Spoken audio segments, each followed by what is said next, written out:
مصر کی تاریخ میں فرعون کی شادیوں کا رواج ایک خاص موضوع ہے جو اکثر دلچسپی کا باعث بنتا ہے۔ فرعونوں نے کئی صدیوں تک مصر پر حکومت کی اور اس دوران ان کے خاندان میں مختلف قسم کی شادیوں کا رواج تھا۔ فرعونوں کی شادی کی روایات۔ فرعونوں کی شادیوں کا مقصد نہ صرف ذاتی بلکہ سیاسی بھی ہوتا تھا۔ بادشاہوں کی شادیاں اکثر خاندان کی طاقت کو مضبوط کرنے، اتحاد قائم کرنے اور خون کی پاکیزگی کو برقرار رکھنے کے لیے کی جاتی تھی۔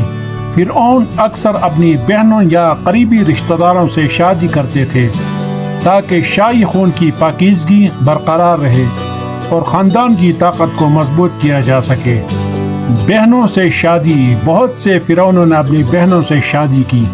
مثال کے طور پر فرعون توت رخ آمون نے اپنی سوتیلی بہن انکسینا آمون سے شادی کی تھی۔ اس طرح کی شادیاں شاہی خاندان کے اندر ہی طاقت اور دولت کو برقرار رکھنے کا ایک طریقہ تھی۔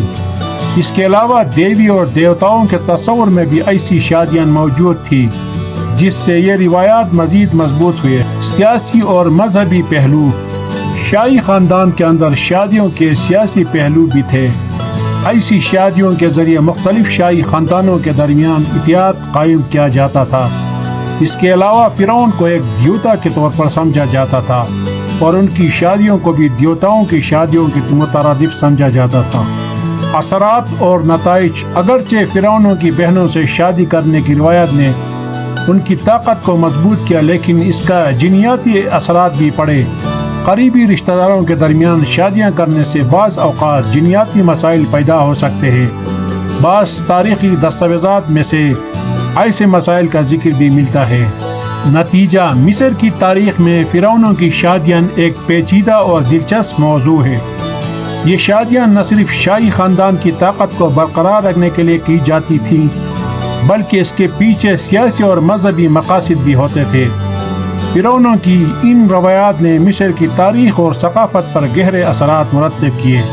مصر کی سیر ایک ناقابل فراموش تجربہ ہے جہاں آپ کو قدیم تاریخ، حیرت انگیز آثار اور ثقافتی تنوع ملتا ہے۔ یہاں کچھ اہم مقامات ہیں جو مصر کی سیر کے دوران دیکھنے سے محروم نہیں ہونا چاہیے۔ قاہرہ مصر کا دارالحکومت ہے اور یہاں کئی اہم تاریخی اور ثقافتی مقامات ہیں۔ یہ اہرامات دنیا کے قدیم عجائبات میں سے ہے اور عظیم اہرام گیزا سب سے زیادہ مشہور ہے۔ یہاں آپ کو توت مصر کا عجائب گھر رخ آمون کے خزانے سمیت ہزاروں قدیم مصری اشیاء ملیں گی۔ یہ ایک پرانا بازار ہے، خان الخلیلی بازار، جہاں آپ کو روایتی مصری مصنوعات، زیورات اور دستکاری ملیں گی۔ لکسور دنیا کا سب سے بڑا اوپن ایئر میوزیم کہا جاتا ہے۔ یہ دنیا کے سب سے بڑے کرنک ٹیمپل میں سے ہے اور یہاں کئی صدیاں پرانے ستون، مجسمے اور دیواروں پر نقش و نگار موجود ہیں۔ یہاں فرعونوں کے مقبرے، ویلی آف دی کنگ، وادی شاہان موجود ہے جن میں توت رخ آمون کا مقبرہ بھی شامل ہے۔ یہ مب نائٹ ٹائم میں خاص طور پر لکسور ٹیمپل کا مب خوبصورت نظر آتا ہے۔ اسوان ایک خوبصورت شہر ہے جو دریائے نیل کے کنارے واقع ہے۔ یہ مب دیوی آئسس کے لیے فلائی کے جزیرے وقت ہے اور ایک جزیرے پر واقع ہے۔ یہ ایک جدید تعمیری عجوبہ ہے جو اسوان ڈیم مصر کی معیشت میں اہم کردار ادا کرتا ہے۔ یہاں آپ نوبی ثقافت اور روایات نوبیان گاؤں کے بارے میں جان سکتے ہیں۔ الیگزینڈر پاکس اسکندریہ مصر کا دوسرا بڑا شہر ہے جو ساحل بحر روم پر واقع ہے۔ یہ ایک قدیم رومی ستون ہے، خلیجہ کے ستون۔ یہ دنیا کا کتب خانہ اسکندریہ کی سب سے بڑی لائبریریوں میں سے ایک ہے اور جدید طرز تعمیر کا شاہکار ہے۔ سینا کا جزیرہ نما، یہ علاقہ قدرتی خوبصورتی اور تاریخی اہمیت کا حامل ہے۔ یہ وہ مقام ہے جہاں کہا جاتا ہے ماؤنٹ سینائی کو حضرت موسیٰ کو 10 احکام ملے۔ یہاں آپ کو شاندار بحر احمر کے ریزورٹ، ساحل، صاف پانی اور بہترین ڈائیونگ مقامات ملتے ہیں۔ سفری مشورے۔ موسم: مصر کا موسم زیادہ تر گرم ہوتا ہے، لہذا سفر کے لیے موسم بہار یا خزاں کا وقت بہتر ہوتا ہے۔ زبان مصری عربی بولی جاتی ہے لیکن سیاحتی مقامات پر انگریزی بھی سمجھی اور بولی جاتی ہے۔ لباس، خاص طور پر مذہبی مقامات پر مناسب لباس پہنے۔ مصر کی سیر کرتے وقت آپ کو قدیم تاریخ، ثقافت اور حیرت انگیز مناظر سے بھرپور تجربہ حاصل ہوگا۔ مصر کی آبادی تقریباً 109 ملین 2024 عیسوی تک ہے، جو اسے دنیا کے سب سے زیادہ آبادی والے ممالک میں شامل کرتی ہے۔ آبادی کی خصوصیات اور اہم نکات درجہ ذیل ہے۔ آبادی کی تقسیم۔ قاہرہ مصر کا سب سے بڑا شہر اور دارالحکومت ہے، جس کی آبادی تقریباً 20 ملین سے زیادہ ہے۔ اسکندریہ یہ مصر کا دوسرا بڑا شہر ہے اور اس کی آبادی تقریباً 5 ملین ہے۔ دیہی علاقے۔ مصر کی آبادی کا بڑا حصہ دریائے نیل کے ارد گرد کے زرعی علاقوں میں رہتا ہے۔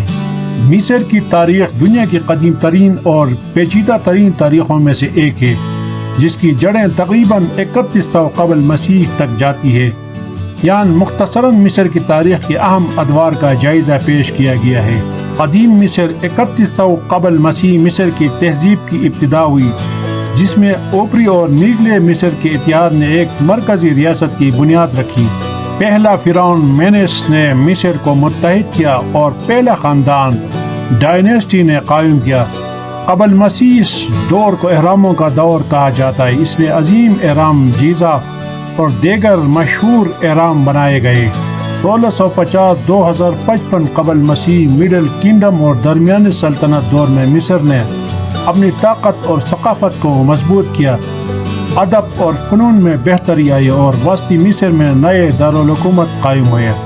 قبل مسیح اس دور کو 1070-1550 نیو کنگڈم، نیا سلطنت مصر کا سنہری دور کہا جاتا ہے۔ پیرانا جیسے امنہوت، تودغخ امون اور رامسس دوم نے مصر کی سرحدوں کو وسعت دی اور عظیم تعمیراتی منصوبے مکمل کیے۔ قبل مسیح اس دور میں 332-664 لیٹ پیریڈ مصر پر مختلف غیر ملکی طاقتوں نے قبضہ کیا، جیسے آشوریوں اور فارسیوں نے۔ یونانی اور رومی مصر۔ قبل مسیح 332-330 اسکندر اعظم نے مصر فتح کیا اور اس کے بعد بدلیموسی نے حکومت کی۔ کلیوپاتراس خاندان کی آخری مالکہ تھی۔ قبل مسیح 30 مصر روم کے زیر تسلط آ گیا اور ایک رومی صوبہ بن گیا۔ اسلامی مصر 642 عیسوی عرب مسلم افواج نے مصر فتح کیا اور اسلام یہاں کی غالب مذہب بن گیا۔ 10ویں صدی فاطمی خلافت نے مصر میں حکومت قائم کی، جس کے بعد ایوبی اور مملوک سلطنتوں کا دور آیا۔ جدید مصر۔ 19ویں صدی محمد علی پاشا نے جدید مصر کی بنیاد رکھی اور مصر کو ترقی کی راہ پر گامزن کیا۔ 1952 عیسوی میں مصری انقلاب کے بعد مصر ایک جمہوریہ بن گیا اور جمال عبد الناصر اس کے پہلے صدر بنے۔ موجودہ دور مصر آج ایک اہم ثقافتی اور سیاسی ملک ہے جو مشرق وسطیٰ اور افریقہ میں نمایاں کردار ادا کرتا ہے۔ مصر میں بہت سے قدرتی مقامات ہیں جو اپنی خوبصورتی اور تاریخی اہمیت کے لیے مشہور ہے۔ یہاں کچھ اہم قدرتی مقامات کا ذکر کیا گیا ہے۔ دنیا کا سب سے طویل دریا جو مصر کے مرکزی علاقے سے گزرتا ہے، نیل کی وادی میں زراعت اور تہذیب کی بنیاد رکھی گئی۔ مصر کے مشرق میں واقع ہے اور خوبصورت ریڈ سی، بحر احمر، مرجان کی چٹانوں اور ڈائیونگ مقامات کے لیے مشہور ہے۔ شرم الشیخ اور ہورگڈا جیسے شہر سیاحوں کے لیے مشہور ہے۔ یہ علاقہ فلیوم کے قریب واقع ہے اور یہاں قدیم ویل مجلوں کے فورٹس پائے جاتے ہیں۔ یونیسکو کے عالمی ورثہ کی فہرست میں شامل ہے۔ مغربی صحرا کا حصہ ہے اور اپنے وائٹ ڈیزارٹ، سفید ریگستان، منفرد سفید چٹانوں اور ریت کے تودوں کے لیے مشہور ہے۔ یہاں کی چٹانیں قدرتی طور پر مختلف اشکال میں بن گئی ہے، جو ایک دلچسپ منظر پیش کرتی ہے۔ بائبل کی کہانیوں میں مذکور ہے سینا پہاڑ۔ یہاں حضرت موسیٰ علیہ السلام کو 10 احکام ملے تھے۔ یہ مقام عیسائی، یہودی اور اسلامی تاریخ کے لیے مقدس ہے۔ دریائے نیل پر بنایا گیا اسوان ہائی ڈیم کے ذریعے بنا ہوا جیل ماہی گیری اور کروز سفر کے لیے مشہور ہے۔ یہ صحرا میں واقع ایک خوبصورت نخلستان اپنے قدرتی چشموں اور قدیم آثار کے لیے مشہور ہے۔ یہاں ریت کے بڑے بڑے تودے، سینائی صحرا، پہاڑ اور قدیم آثار موجود ہیں۔ ماؤنٹ کیتھرین اور سینٹ کیتھرین موناسٹری جیسے مقامات بھی یہاں ہیں۔ راس محمد نیشنل پارک بحر احمر کے ساحل پر واقع ہے اور مرجان کی چٹانوں، رنگین مچھلیوں اور دیگر سمندری حیات کے لیے مشہور ہے۔ قاہرہ کا الجزیرہ دریائے نیل کے درمیان واقع ہے۔ قاہرہ شہر کے خوبصورت مناظر پیش کرتی ہے۔ یہاں زبردست باغات اور کھیل کے میدان موجود ہیں۔ امید ہے کہ آپ کو آج کا ویڈیو پسند آیا ہوگا۔ مصر کے بارے میں آپ کے خیالات کیا ہیں؟ ہمیں کمنٹس میں بتائیں اور ہمارے چینل کو سبسکرائب کرنا نہ بھولیے گا۔ شکریہ۔